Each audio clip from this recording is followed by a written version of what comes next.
Hello दोस्तों, कैसे हैं आप सभी। एक बार फिर आप सभी का स्वागत है आपके अपने YouTube चैनल ज्ञान क्लश में। तो सीधे आते हैं टॉपिक पे। जैसा कि लास्ट वीडियो में हमने रिकॉन्स्टिट्यूशन को खत्म किया था, रिकॉन्स्टिट्यूशन ऑफ पार्टनरशिप खत्म हो चुका था, जिसमें हमने चेंज फंडामेंटल से स्टार्ट किया था और रिटायरमेंट एंड डेथ तक गए थे। ये जो था आपका फंडामेंटल पहले हमने पढ़ाया था, फिर चेंज इन पीएसआर से आपका रिकॉन्स्टिट्यूशन स्टार्ट हो गया था। तो वहां पे हमने change in PSR, admission of a new partner, retirement and death of a partner, इनमें जो टॉपिक्स थे goodwill, revaluation, partners capital, capital adjustment, goodwill के treatment, profit of a death partner, ऐसे बहुत ही अच्छे अच्छे और अनोखे टॉपिक्स को हमने वहां पे समझा था और उनसे रिलेटेड क्वेश्चंस को देखे थे ना। जिन्होंने ना देखा हो, पिछली जितनी भी वीडियोस हैं लाइन टू लाइन सीयूईटी के एक एक टॉपिक को कवर किया गया है, कुछ भी छोड़ा नहीं गया है। तो रिकॉन्स्टिट्यूशन खत्म होता है, यूनिट थर्ड खत्म होती है। अगर बात की जाए कि सर अभी तक आपने सिलेबस की कितनी यूनिट पढ़ाई है, तो मैं आपको बता देना चाहता हूं कि अकाउंटेंसी 301 जो कोड है उसके अभी तक मैंने सिर्फ 2 यूनिट खत्म की है, unit second and unit third. जाके देख लीजिएगा। यूनिट सेकेंड आपका फंडामेंटल ऑफ पार्टनरशिप है और unit third reconstitution of partnership है, जिसमें 3 चैप्टर थे, चेंज इन पीएसआर, आपका admission of a new partner and retirement of and death of a partner. अब आज से जो स्टार्ट होगा वो है बच्चों यूनिट 4। सिलेबस देख लीजिएगा। मैंने हमेशा एक ही चीज कही है कि जो भी कंपटीशन की प्रिपरेशन कीजिए वो हमेशा अकॉर्डिंग टू सिलेबस कीजिए, क्योंकि जितना सिलेबस होता है क्वेश्चंस वहीं से बनते हैं। जितना सिलेबस होता है, बहुत ज्यादा एक्स्ट्रा पढ़ने की जरूरत नहीं है भाई। बुक तो बहुत आती है, भंडार है, ज्ञान का भंडार है बुक में, लेकिन आपको पढ़ना कितना है और क्या छोड़ना है वो डिपेंड होता है आपके कंपटीशन के सिलेबस पे। तो अभी जो आपका कंपटीशन है वो कौन सा है, सीयूईटी का है, और सीयूईटी के सिलेबस को जाके देखिए, वहां पे अच्छे से एनालिसिस कीजिए। जितने भी टॉपिक्स से बस आप उनको अच्छे से पढ़ लीजिए। आपसे वादा है कि एक भी क्वेश्चन उसके बाहर से नहीं आता है। ठीक है, तो चलिए यूनिट 4 स्टार्ट किया जाता है। क्या लिखा है, डिसोल्यूशन ऑफ पार्टनरशिप। अच्छा, फर्म भी लिखा हुआ है। हाँ देखो बच्चों, डिसोल्यूशन ऑफ पार्टनरशिप, इसमें और रिकॉन्स्टिट्यूशन में क्या डिफरेंस था, क्योंकि वहां भी तो कई क्वेश्चन में मैं डिसोल्यूशन बोलता था। ध्यान से देखो ये क्या लिखा है, ये लिखा है डिसोल्यूशन ऑफ पार्टनरशिप। अभी तक जो आपने पढ़ा, अभी तक जो पढ़ा था वो ये पढ़ा था। अभी तक जो पढ़ा था, चाहे चेंज इन पीएसआर में था, चाहे एडमिशन में था, चाहे आपका रिटायरमेंट एंड डेथ में था, वो तुमने ये पढ़ा था। सिर्फ इतना पढ़ा था, डिसोल्यूशन ऑफ पार्टनरशिप पढ़ा था। फर्म नहीं थी, वो फर्म नहीं थी। अब क्या पढ़ोगे, डिसोल्यूशन ऑफ पार्टनरशिप फर्म पढ़ोगे। अच्छा, फर्म और पार्टनरशिप में अंतर क्या होता है, पार्टनर्स और पार्टनरशिप फर्म में क्या डिफरेंस है, तो बच्चे जानते हैं क्या बताते हैं जनरली। सर इंडिविजुअल मतलब जो भी आदमी होते हैं उनको हम पार्टनर कहते हैं, और जो उनका बिजनेस होता है उसे हम पार्टनरशिप फर्म कहते हैं। जनरली यही आंसर आता होगा। देखो बेटा ध्यान से, नहीं पता तो फिर से देख लो। मान लो ए और बी 2 पार्टनर थे। इंडिविजुअली तो हम इन्हें पार्टनर ही बोलते हैं। इंडिविजुअल क्या है, ये दोनों पार्टनर हैं, लेकिन दोनों को एक साथ कलेक्टिवली हम पार्टनरशिप फर्म कहते हैं। इसीलिए पार्टनरशिप फर्म के फीचर में आपने पढ़ा होगा कि पार्टनरशिप फर्म की अपनी कोई सेपरेट लीगल एंटिटी नहीं होती है। There is no separate legal entity of a partnership firm, क्योंकि इन्हीं को इंडिविजुअल हम पार्टनर कहते हैं और कलेक्टिवली हम फर्म कहते हैं। ये छोटी छोटी चीजें हैं, छोटी छोटी चीजें जो अक्सर मिस्टेक हो जाती हैं। तो आपसे मिस्टेक ना होने पाए इस बात को एकदम ध्यान में रखिए, तो इसलिए मैंने बता दिया। ठीक है, आओ देखते हैं। तो यहां पे हमें जो पढ़ना है डिसोल्यूशन ऑफ पार्टनरशिप फर्म पढ़ना है। जब ये पूरी फर्म ही बंद हो जाएगी, जब पूरी कंपनी ही बंद हो जाएगी, कंपनी में ताला लग जाएगा, तब क्या कंडीशंस आती हैं, क्या किया जाता है और यहां पे क्या क्या पढ़ना है, आइए देखते हैं। चलो तो बेटा इसमें जो टॉपिक पढ़ना है वो देखो सीयूटी के अकॉर्डिंग ये टॉपिक लिखे हुए हैं। आप सीयूटी का सिलेबस खोलिएगा आपको यही टॉपिक दिखाई देंगे। अब इस टॉपिक में पहला टॉपिक क्या लिखा है, मीनिंग। अब यहां पे डिसोल्यूशन की कोई हम डेफिनेशन बताने तो नहीं बैठे हैं कि बेटा ये डेफिनेशन है, ये लिख लो, इसको याद कर लो, ये लाइन है। ये सब तुमने साल भर खूब किया होगा। तो डिसोल्यूशन मतलब सिर्फ मतलब क्या होता है, एक नॉर्मल सी लैंग्वेज में जो कहते हैं जनरली, कि जिसको नहीं पता कि डिसोल्यूशन ऑफ पार्टनरशिप फर्म क्या है, तो एक सिंपल सी लैंग्वेज में कहते हैं जब किसी फर्म में ताला लग जाता है, जब पूरी फर्म बंद हो जाती है, तब उसे कहते हैं डिसोल्यूशन ऑफ पार्टनरशिप फर्म। लेकिन डिसोल्यूशन ऑफ पार्टनरशिप क्या थी, जब फर्म नहीं बंद होती, जब पार्टनर्स के बीच में ओल्ड एग्रीमेंट चेंज हो जाता है और एक नया एग्रीमेंट आता है, तब उसे कहते हैं डिसोल्यूशन ऑफ पार्टनरशिप। ठीक है बच्चों, तो आओ, तो मीनिंग तो आप पढ़ लीजिएगा, आप पढ़े भी हो, ये मुझे पढ़ाने की जरूरत ज्यादा है नहीं। दूसरा लिखा है यहां पे settlement of account, settlement of account. हाँ, ये थोड़ा सा पढ़ना होता है, इसकी नॉलेज भी थोड़ा सा जाननी होती है। ठीक सर, आपने डिसोल्यूशन की कंडीशन तो बताई नहीं। बेटा देखो, सब कुछ बताएंगे, धीमे धीमे बताएंगे, एक एक चीज बताएंगे। तो पहले सेटलमेंट जानो, डिसोल्यूशन की कंडीशन तो हम बता देंगे। सबको इतना तो पता चल गया ना कि जब फर्म में ताला लग जाता है तो उसी को कहते हैं डिसोल्यूशन ऑफ फर्म। फर्म में ताला लग गया। अब वो किन किन कंडीशन लगता है वो तो आगे बताएंगे। साथ से यहां पे सेटलमेंट किन किन चीजों का होता है वो ध्यान से देखो। सेटलमेंट ऑफ अकाउंट जो टॉपिक है, पहली चीज तो यहां पे ये याद रखना कि सेटलमेंट 1932 क्या है, पार्टनरशिप एक्ट है। क्या है, पार्टनरशिप एक्ट 1932 में सेक्शन 48। पार्टनरशिप एक्ट 1932 के सेक्शन 48 में दो सबसेक्शन बने हैं, subsection A and subsection B, जिसमें सेटलमेंट की बात कही गई है। अब बिजनेस में जब फर्म बंद हो जाती है तो सेटलमेंट किस चीज का होता है भाई? कोई बिजनेस, अगर फर्म बंद हो गई, कोई बिजनेस बंद हो गया, तो किस चीज का सेटलमेंट किया जाएगा? तो ए में लिखा हुआ है लॉसेस का। किसका? नुकसान का। जो भी डेफिशिएंसीज है, जो भी लॉसेस हैं, उनको कैसे सेटल किया जाएगा? उनको कैसे सेटल किया जाएगा? तो ये कहा जाता है कि जो भी पैसा आएगा, ये लॉसेस का सेटलमेंट कैसे होते हैं? तो लॉसेस के सेटलमेंट तीन तरीके से होते हैं कि जो भी लॉसेस और डेफिशिएंसी होगी, सबसे पहले हम उसे आउट ऑफ प्रॉफिट सेटल होगा। वो मतलब उस समय बिजनेस के पास जो भी प्रॉफिट होगा, सबसे पहले लॉसेस को उन प्रॉफिट से सेटल किया जाएगा। प्रॉफिट कम पड़ेगा तब हम आउट ऑफ कैपिटल, तब ये पार्टनर्स की कैपिटल से एडजस्ट होगा। और जब ये भी कम पड़ जाएगा तब ये पार्टनर्स में उनके पीएसआर में प्रॉफिट शेयरिंग रेशियो में उनकी प्राइवेट प्रॉपर्टी से सेटल किया जाएगा। ये लिखा है 1932 Indian partnership act 1932 section 48 subsection A में क्या डिफाइन किया गया है कि जो भी लॉसेस होंगे, जो भी डेफिशिएंसीज होगी at the time of dissolution, वो सबसे पहले आउट ऑफ प्रॉफिट उसे रिटर्न ऑफ किया जाएगा। उसके बाद अगर आउट ऑफ प्रॉफिट नहीं हो पाता तब आउट ऑफ कैपिटल, और अगर आउट ऑफ कैपिटल भी नहीं हो पाता है तब हम पार्टनर्स की प्राइवेट प्रॉपर्टी को उनके प्रॉफिट शेयरिंग रेशियो में लेते हैं। इतनी बात समझ में आ गई? सर सेक्शन ए तो समझा दिए, और सेक्शन बी में क्या लिखा है? सेक्शन बी में यह लिखा हुआ है कि जितना भी पैसा आता है, भाई डिसोल्यूशन होगा, फर्म बंद होगी, जब फर्म बंद होगी तो एसेट्स, जितनी भी एसेट्स, अगर मान लो ये कोचिंग बंद हो गई, ये इंस्टीट्यूशन बंद हो गया, ज्ञान क्लास बंद हो जाए, तो ये बोर्ड हम लेके क्या अचार डालेंगे? हम बेच देंगे। ये पेन उन सब बेच देंगे, यहां जितनी टेबल चेयर पंखा उंखा लगा सब बेच देंगे। तो जितनी भी एसेट्स सब बेच देंगे, बेच के पैसा ले लेंगे, क्योंकि अब इसका मुझे कोई काम नहीं होगा अगर बंद हो जाता है तो। हालांकि ऐसा कभी होने वाला नहीं है, ठीक है। तो देखिए सेक्शन बी में क्या लिखा हुआ है? सेक्शन बी में यही लिखा है कि जब डिसोल्यूशन ऑफ द फर्म होता है तो जितना भी पैसा आएगा, जो भी पैसा आएगा, उसका एक सीक्वेंस बना दिया गया है। क्या सीक्वेंस? कि जो भी पैसा आएगा सबसे पहले पेमेंट हम किसको देंगे? तो कहा गया सबसे पहले पेमेंट हम आउटसाइडर लायबिलिटीज देंगे।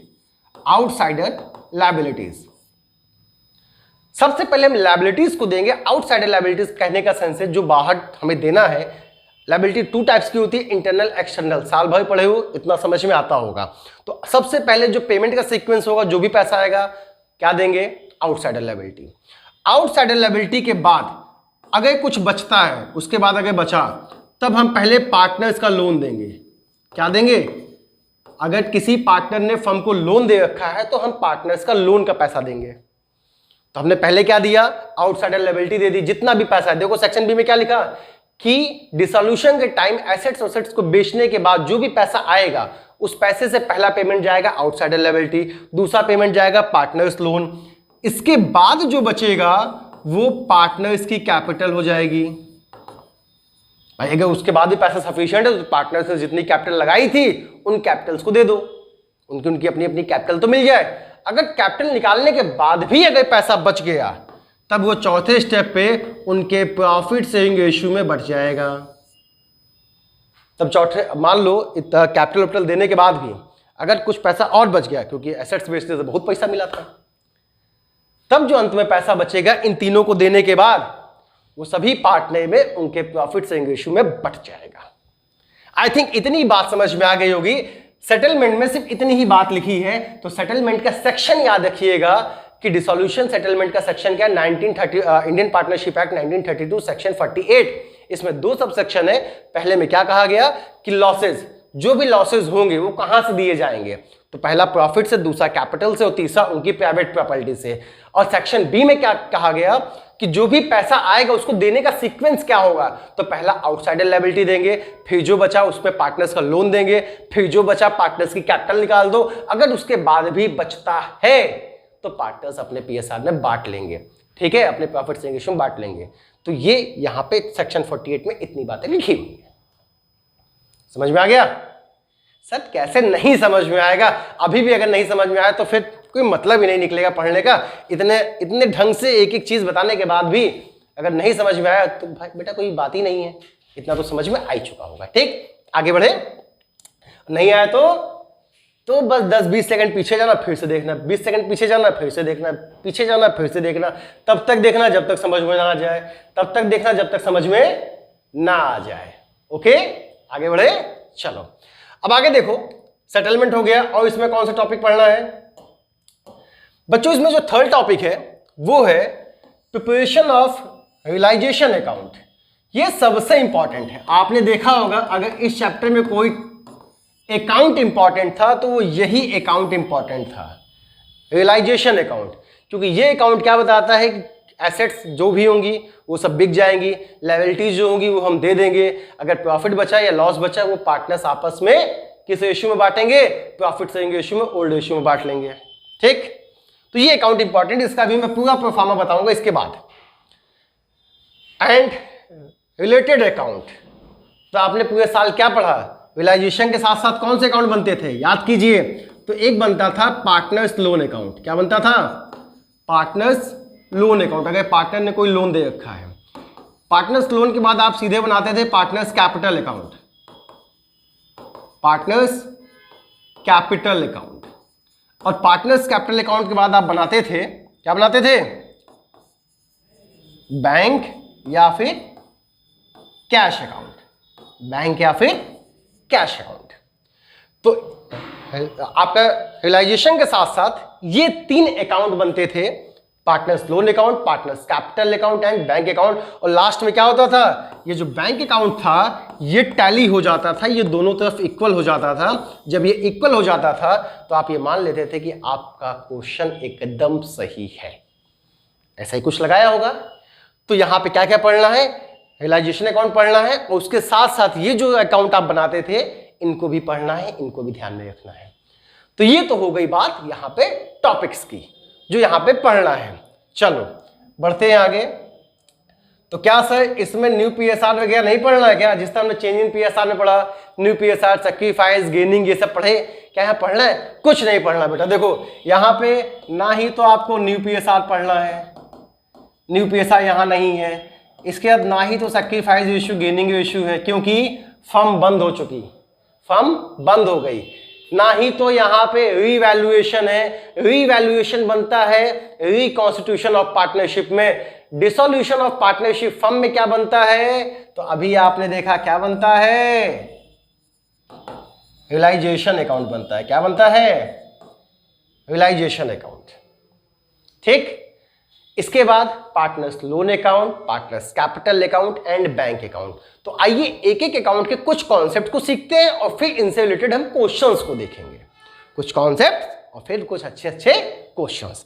उसके पहले एक चीज आपको बता देते हैं, जैसे कि सभी को पता होगा लेकिन थोड़ा सा 2 मिनट में लगेगा बताने में, बता देता हूं कि डिसोल्यूशन होता किन सिचुएशन में है, आखिर से फर्म बंद कब होती है।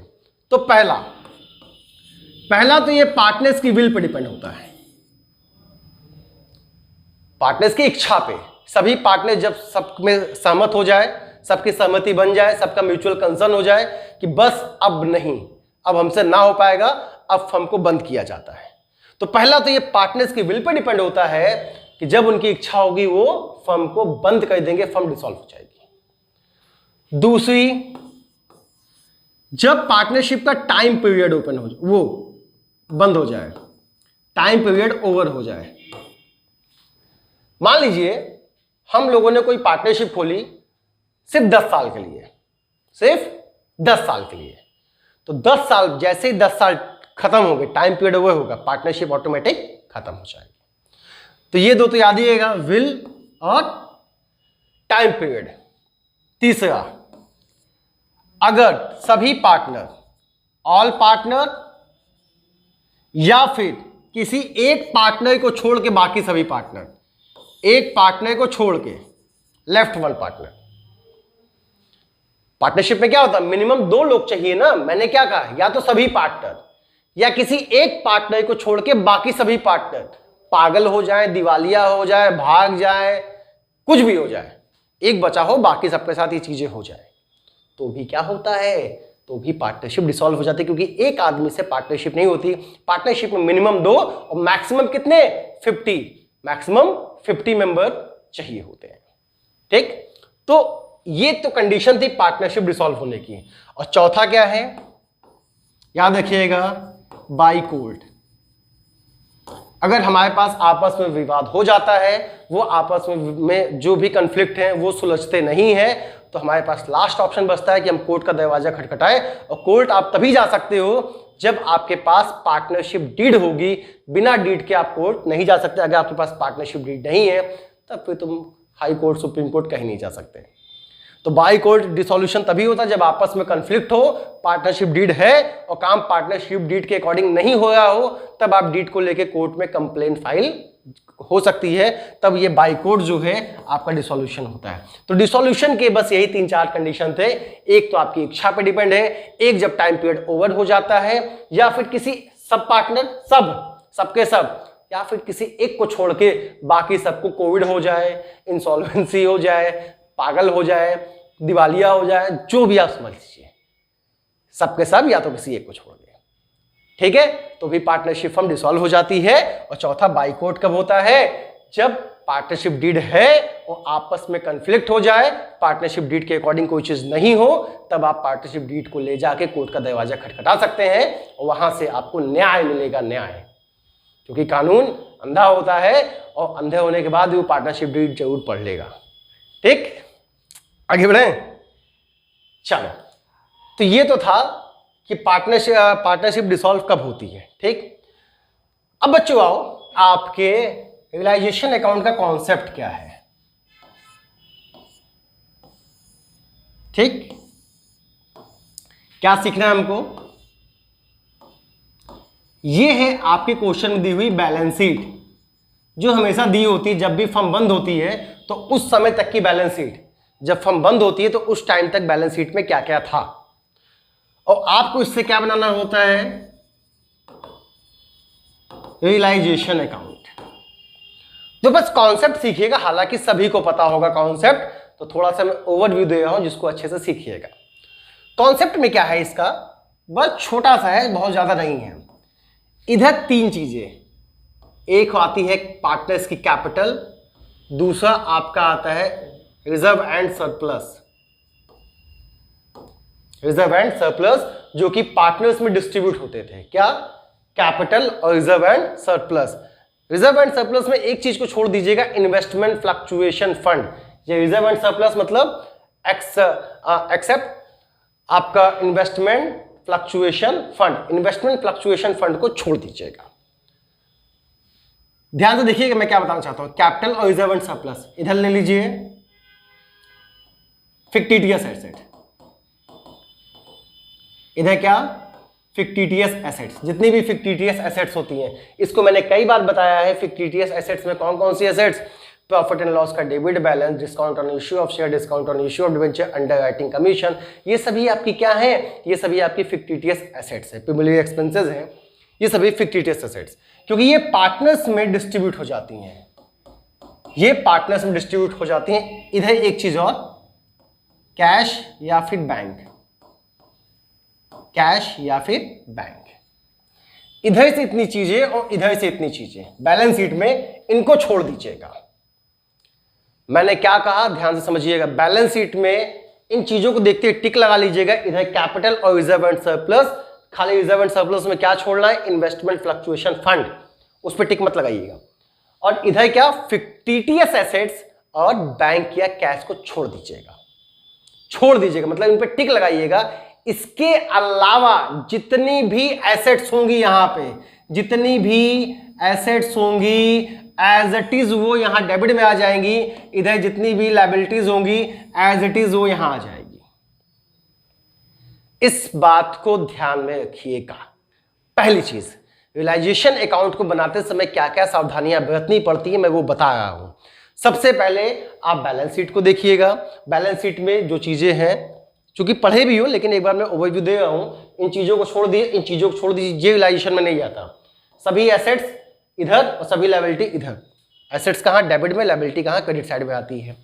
इसके बाद अब इन एसेट्स को बेचा जाता है। जब बेचा जाता है, अगर हमने बेचा है तो ये बाई में लिखा जाएगा, बाई बैंक या बाई कैश। जब हम एसेट्स बेचेंगे तो पैसा आएगा तो हम कहां लिखेंगे, क्रेडिट साइड में, बाई बैंक या बाई कैश के नाम से। क्या, जब एसेट से कोई पैसा रियलाइज होगा, एसेट से पैसा रियलाइज होगा, जितना पैसा आएगा वो सब बाई में। इधर हमने क्या लिखा था, इधर लिखा था लायबिलिटी। अब बच्चों लायबिलिटी के साथ एक कंडीशन होती है। लायबिलिटी के साथ कंडीशन क्या होती है, या तो क्वेश्चन में आपको लायबिलिटी के लिए इंफॉर्मेशन होगी या तो कोई इंफॉर्मेशन नहीं होगी, नो इंफॉर्मेशन। अगर लायबिलिटी के लिए इंफॉर्मेशन दी है कि लायबिलिटी कैसे देना है, डिस्काउंट पे देना है, कम देना है, ज्यादा देना है, तो जैसे भी इंफॉर्मेशन दी है उसको हम टू में लिखेंगे, या तो टू बैंक लिखेंगे या तो हम पार्टनर का नाम लिखेंगे, या तो अगर कोई पार्टनर ने दिया। यहां भी यही चीज, एसेट्स बेचे हैं तो बैंक लिखेंगे, अगर किसी पार्टनर ने ले ली है तो पार्टनर का नाम आएगा, पार्टनर का नाम आएगा। यहां पे भी वही चीज, अगर लायबिलिटी हमने दे दी है तो फर्म से दिए होंगे तो बैंक आएगा, अगर लायबिलिटी किसी पर्टिकुलर पार्टनर ने दी है तो यहां पे पार्टनर का नाम आ जाएगा। इस बात को ध्यान रखना, ठीक। अब अगर इंफॉर्मेशन दी है, मैं तब की कंडीशन बता रहा हूं, लायबिलिटी की अगर कोई इंफॉर्मेशन दी है, अकॉर्डिंग टू इंफॉर्मेशन हमें वहां पे देना है। लेकिन अगर लायबिलिटीज की कोई इंफॉर्मेशन ही क्वेश्चन में नहीं दी है, नो इंफॉर्मेशन, तो एज इट इज यहां पे जितनी भी लायबिलिटी होगी, एज इट इज यहां पे जितनी भी लायबिलिटी होगी उन सभी को आपको देना ही पड़ेगा। वो एज इट इज डेबिट में टू बैंक के नाम से लिख दी जाती हैं, टू बैंक के नाम से लिख दी जाती हैं कि हमने लायबिलिटीज दे दी है। और जितना यहां अमाउंट लिखा होगा, मान लो यहां लिखा है 5000 क्रेडिटर का, तो वही 5000 हम यहां पे लिख देंगे। किस कंडीशन में, जब लायबिलिटी के लिए कोई इंफॉर्मेशन क्वेश्चन में नहीं दी है। मैं तब की बात बता रहा हूं, क्वेश्चन मैंने क्या बताया समझ में आया। एसेट्स के लिए, एसेट्स के लिए ऐसी कोई कंडीशन अप्लाई नहीं है। एसेट्स के लिए जितना आपकी एडजस्टमेंट में कहा है, एसेट्स के लिए जो इंफॉर्मेशन है अकॉर्डिंग टू इंफॉर्मेशन करना है बस। कोई इंफॉर्मेशन नहीं है तो मतलब एसेट बिकी ही नहीं। भाई एसेट्स आपकी है, बेचोगे तभी तो आएगा, ये बिकी नहीं तो हमारे पास पड़ी हुई है।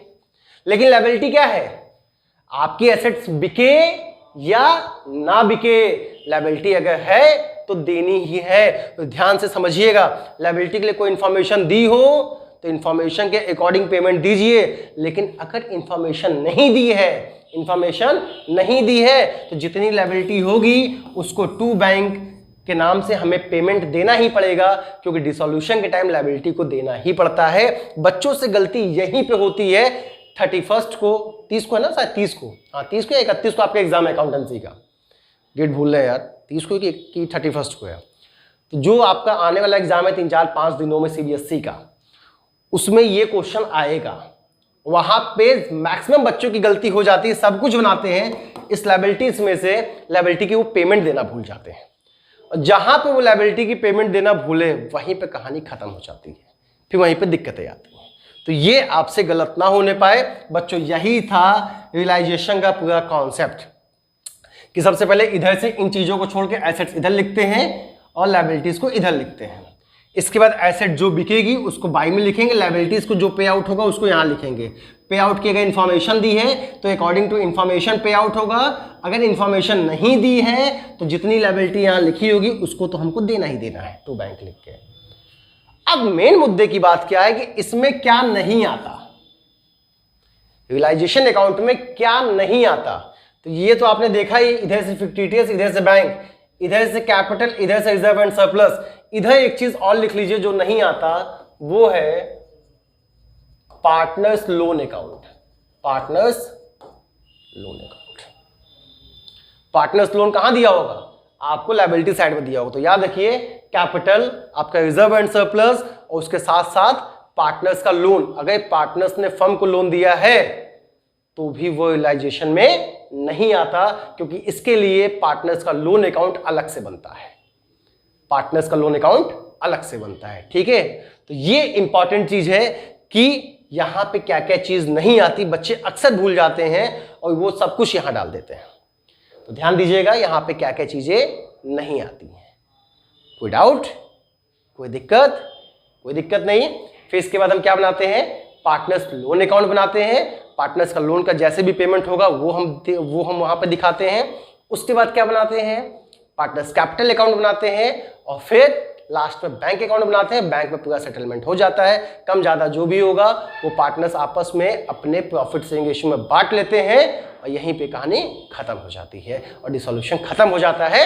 बस डिसोल्यूशन का इतना ही छोटा सा कॉन्सेप्ट था, इसके अलावा डिसोल्यूशन का कोई भी कॉन्सेप्ट नहीं था। डिसोल्यूशन का बस इतना ही कॉन्सेप्ट था।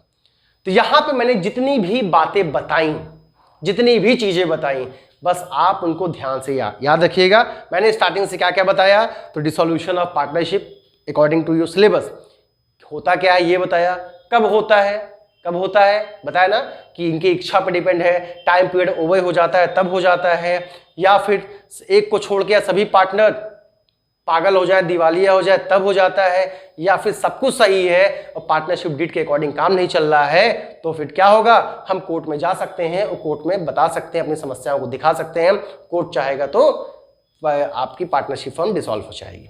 तो ये था इसके डिसोल्यूशन की कंडीशंस। उसके बाद मैंने सेटलमेंट बताया कि सेक्शन 48 पार्टनरशिप एक्ट 1932 सेक्शन 48 के according sub section A sub section B में क्या क्या लिखा है। सब सेक्शन ए में लॉसेस को बताया गया कि जो लॉसेस होंगे, लॉसेस को कैसे, जो भी डेफिशिएंसीज होगी उसको कहाँ से दी जाएगी, तो कहाँ से दी जाएगी, out of profit, out of capital. अगर वो भी कम पड़ता है तब पार्टनर्स की प्राइवेट प्रॉपर्टी को उनके न्यू पीएसआर, उनके प्रॉफिट शेयरिंग रेशियो में लाया जाता है। ठीक है। सेक्शन बी में क्या लिखा है कि जो भी पैसा आएगा, जो भी पैसा एसेट्स को बेचने से या बाकी चीजों से पैसा आएगा, उस पैसे को देने का सीक्वेंस क्या होगा। तो पहला सीक्वेंस क्या था, आउटसाइडर लायबिलिटी। दूसरा सीक्वेंस क्या था, पार्टनर्स लोन। तीसरा सीक्वेंस क्या था, पार्टनर्स कैपिटल। और अगर उसके बाद भी कुछ पैसा बच गया तब वो पार्टनर्स अपने पीएसआर में बांट लेते हैं। इतनी सी बात है, इसको लिख लीजिएगा। सेक्शन और सब सेक्शन मत भूलिएगा। Section 48 partnership act 1932। तो बस बच्चों, आज का ये छोटा सा वीडियो सिर्फ कॉन्सेप्ट से रिलेटेड था और ये कॉन्सेप्ट होता है खत्म। इसके बाद जब हम आएंगे तो क्या लेके आएंगे, इसके मल्टीपल चॉइस क्वेश्चंस लेके आएंगे और देखेंगे कि वहां पे कैसे कितने अच्छे अच्छे क्वेश्चंस आपको मिलेंगे। और ये जितने भी कॉन्सेप्ट मैंने बताए हैं यहां पे, अगर ये माइंड में होगा, खासकर ये जो फिगर आउट है ये माइंड में होगा, ये फिगर आउट, इसका कॉन्सेप्ट आपके रियलाइजेशन का कॉन्सेप्ट क्या बताया, इतनी चीजों को छोड़ दीजिए, एसेट्स इधर ट्रांसफर होगी, लायबिलिटीज इधर हो जाएगी क्रेडिट साइड में। फिर एसेट्स को जितना भी हम बेचेंगे, जो भी बेचने से पैसा आएगा वो सब क्रेडिट में लिखेंगे। क्रेडिट में सिर्फ दो वर्ड यूज होंगे, या तो बैंक होगा या तो पार्टनर्स। बैंक कब, जब एसेट बिकेगी, अगर उस एसेट्स को किसी पार्टनर ने ले लिया है तो फिर पार्टनर्स कैपिटल अकाउंट लिखेंगे। लायबिलिटी के लिए दो चीज देखनी है, इंफॉर्मेशन है कि नहीं है। अगर इंफॉर्मेशन है तो अकॉर्डिंग टू इंफॉर्मेशन पेमेंट देनी है, अगर इंफॉर्मेशन नहीं है तो जितनी भी लायबिलिटी है वो टोटल लायबिलिटी पे आउट होगी ही होगी, क्योंकि फर्म के बंद होने के बाद एसेट बिके या ना बिके वो तो बात की बात है, लेकिन लायबिलिटी आपको देनी ही पड़ती है। जो पैसा किसी से उधार लिया है, जो पैसा बकाया है, उसे आपको देना ही पड़ेगा। नहीं दोगे तो लोग आपको आपके घर से उठा ले जाएंगे ना। तो इसके बाद देने के बाद यहाँ पे रियलाइजेशन पे जो भी प्रॉफिट एंड लॉस होता है वो पार्टनर्स कौन से रेशियो में बांट लेते हैं, अपने प्रॉफिट शेयरिंग रेशियो में बांट लेते हैं, चाहे प्रॉफिट होगा या लॉस होगा। इसके बाद पार्टनर्स लोन अकाउंट बनता है, उसके बाद पार्टनर्स कैपिटल बनता है, उसके बाद बैंक अकाउंट बनता है, और बैंक अकाउंट में टैली हो जाता है। बस इतनी ही सी चीज आपके दिमाग पर अगर सेट हो जाएगी तो ये कभी गलत नहीं होगा। अब इसके डिफरेंट टाइप के क्वेश्चंस हम नेक्स्ट वीडियो में लेके आएंगे, एक मजेदार वीडियो के साथ, और देखेंगे कि कितने अच्छे अच्छे क्वेश्चंस वहां पे देखने को मिलते हैं। तब तक के लिए टाटा एंड बाय बाय, मिलते हैं एक नेक्स्ट वीडियो में एक अच्छी वीडियो के साथ। ठीक, टाटा एंड बाय बाय।